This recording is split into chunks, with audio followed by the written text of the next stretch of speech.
I won't preach quite as long. I'd rather be very sharp with a quick word about something that's very important.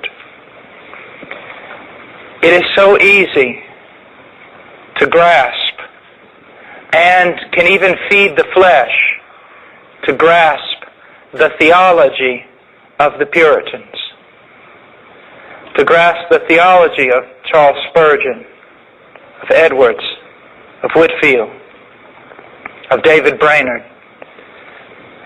It is quite another thing to imitate their lifestyle. Imitate their lifestyle.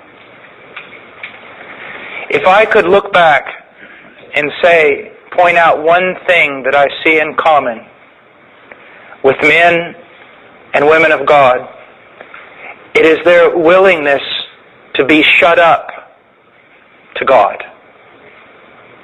When I felt like the Lord had showed me that I was to preach, I went to my pastor, who was at that time in Austin, Texas, and he was a very wise man, old school, kind of a cross between a Wesleyan holiness and a Baptist. Wasn't Calvinistic, but he believed in the power of God and salvation. Kind of the old school Ravenhill type.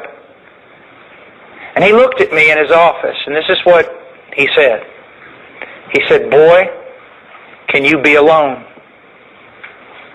And I thought that what he meant at the time was, if you preach the truth, men will hate you, and you will be alone. But that's not at all what he meant.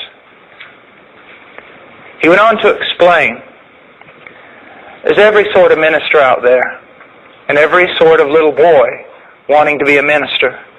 And they'll group together and have their fellowships and their retreats and their conferences and all sorts of things.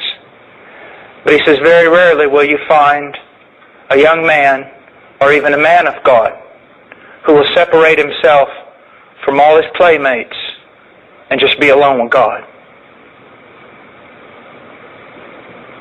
And that is so true. The need to be alone with God. Now I want us to look at some things here that are very, very important, that is so important, because if you're a minister of the gospel, you do care about people. If you don't care about people, you shouldn't be a minister of the gospel. I hear these guys all the time saying, I do things for the glory of God. Well, they're just talking about the first commandment. It is the first commandment, and it's the primary commandment. But there's a second commandment that follows it. We do things for the glory of God, but we do things also because we love people. Jesus died for God, that is true, but Jesus also died for you. He loves people. It's not a vain positional love or just some decree. He loves people. If you're a minister of the gospel, you love people, but there's a problem. In our love, we can become unbiblical, reactionary, and we can allow an uneducated love to draw us away from the thing that the people need most from us. In this world today, in a pastor, people don't need a friend. That's not the primary thing they need in a pastor.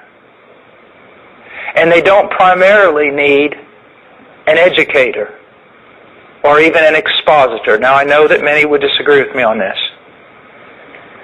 The primary thing that a church needs out of its pastor is for him to be a man of God, who belongs to God, who spends most time with God, whose thoughts are of God, who seeks to hear God, who separates himself to be with God, and not just through intermediaries, not just through good books, not just studying men who were alone with God, but getting alone with God.